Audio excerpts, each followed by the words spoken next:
This channel does not promote any violent, harmful, or illegal activities. All content provided by this channel is meant for an educational purpose only.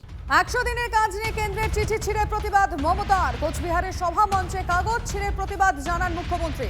নানা শর্ত চাপিয়ে চিঠি দিয়েছে কেন্দ্র। কেন্দ্রের চিঠি মানি না, এটা অপমান, হুঙ্কার মমতা বন্দ্যোপাধ্যায়। হঠাৎ করে গত পরশুদিন একটা চিঠি দিয়েছে আমাদের। 6 ডিসেম্বর থেকে রেস্ট্রিকটিভ কন্ডিশন দিয়েছে, শর্ত দিয়েছে। কোয়ার্টারলি লেবার বাজেট দেখাতে হবে। দেখাবার টাইম কোথায়? ট্রেনিং দিতে হবে। কবে ট্রেনিং দেবেন?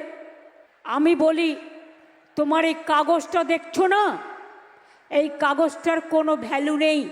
আবার আমরা ক্ষমতায় আসব, কর্মশ্রী 75 দিন এবারে কাজ হয়েছে, 70 দিন হয়ে গেছে, আরও 75 থেকে 80 দিন করব, আর 100 দিনের কাজ বাংলায় করবে। তোমাদের ভিক্ষে আমরা চাই না। তাই এই কাগজটাকে ছিঁড়ে ফেলে দিচ্ছি। আমি এটাকে মনে করি অসম্মান, অপমান।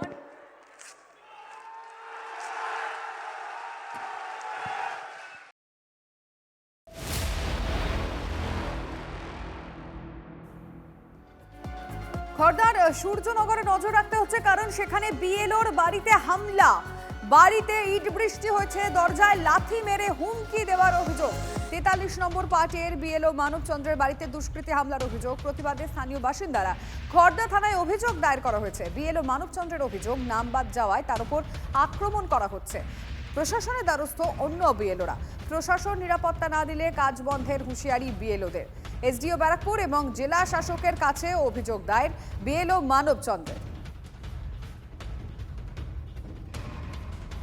কিছু বলতে পারবো না, কারা আক্রমণ, কে বা কারা এর সাথে জড়িত আমি নিজেও জানি না। আমি যথেষ্ট আতঙ্কিত, কারণ আমরা তিনজনে, কারণ আমি মা বাবা তিনজনে থাকি। আমার বাবা যথেষ্ট বয়স্ক, 60 বছরের উপরে বয়স হয়ে গেছে।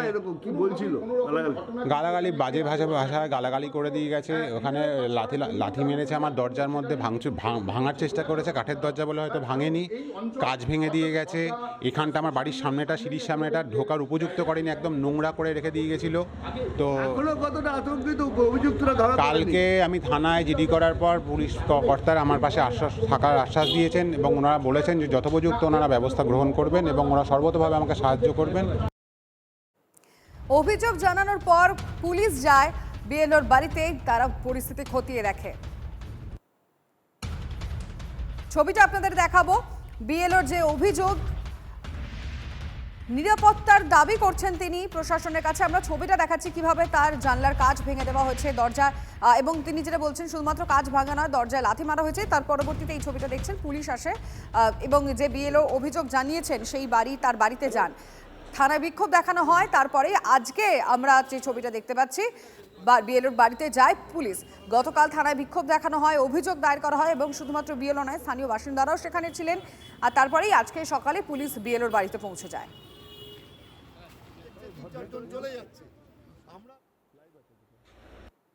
পুলিশ প্রশাসনের সহায়তায়, ওনাদের আশ্বাসে আমি কিছুটা এখন একটু স্বস্তি বোধ করছি, কারণ আমার বাবা মা আমি তিনজনেই বাড়িতে থাকি। তো আমাকে চাকরি সূত্রে তখন বাইরে বেরোতে হয়। আজকে যদি বাড়িতে একা থাকি, তার উপর আমার আক্রমণ হয়েছে। তো বলছে আর আপনাকে বেরোতে দেবে না যতক্ষণ নিরাপত্তা না পাচ্ছে। হ্যাঁ, মা তো সেই জায়গা থেকে মাই হয় না, মা তো তার ছেলের জন্য চিন্তা করবেই। মা তো চিন্তা করবেই যে ছেলের ওপর, যদি আজকে ছেলে বাড়িতে একা আছে তার উপর আক্রমণ হয়েছে, যদি ছেলে রাস্তাঘাটে বেরোবে, চাকরি বাকরি সূত্রে সেখানে তাকে বেরোতেই হবে, তো সেখানে যদি আমি আক্রান্ত হই, তো মায়ের তো একটা তার ছেলের প্রতি তো সেই ইয়েটা থাকবেই।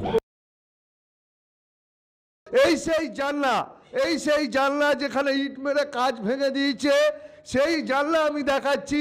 তারপর অসভ্য গালিগালাজ, অসভ্য ভাষায় গালিগালাজ। পুলিশ তারা পুরো ঘটনা তারা বিবরণ নিচ্ছেন। আমার দেখেন, রাস্তাঘাটে বেরোলে যদি ওকে কেউ কিছু করে, এটাও কতজন ছিল সেটা তো দেখতে পাইনি। ঘরের মধ্যে কিছু করেছে, ও যখন না, ও দেখতে পাইনি।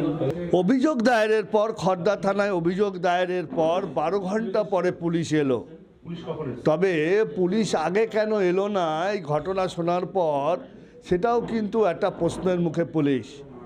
তবে বিএলওর মা তার বক্তব্য যে যদি নিরাপত্তা না দেয় ছেলে বিএলও অর্থাৎ মানবচন্দ্রকে, তাহলে তিনি তার ছেলেকে আর যেতে দেবেন না বিএলওর কাজে। এখন দেখার বিষয় কতটা নিরাপত্তা পান মানবচন্দ্র, আর যারা এই আক্রমণ করলো তারা গ্রেপ্তার কখন হন সেই দিকেই তাকিয়েই এলাকাবাসী এবং বিএলও মানবচন্দ্রের পরিবার। খর্দা থেকে বিশ্বজিতের সঙ্গে অনন্ত চট্টোপাধ্যায়, টিভি9 বাংলা। তখন ভাবতেই পারিনি যে এই যেরকম এরকম কিছু ঘটবে। মাস্টার সব কিছুই উনি বিএলআরও বলেই কি আক্রান্ত হলো আমরা তো বুঝতে পারছি না। আতঙ্কিত এই কারণে কে করেছে সেইটাই তো বুঝতে পারছি। এরকম হলে তো আমরা তো সত্যি আতঙ্কিত হবো। এই সিচুয়েশনে কোনোদিন এইভাবে হয় না। আমাদের আজকে যদি ওনার ওপরেই হয় তাহলে আপনি কি জিজ্ঞেস করবেন আমাদের? আমরা আর কতটা আতঙ্কিত আপনি নিজেও জানেন। খুবই এর জন্য তো একটা কিছু নেওয়া উচিত যে ওর বাড়িতে কেন এরকম ভাঙচুর হবে বা হবে।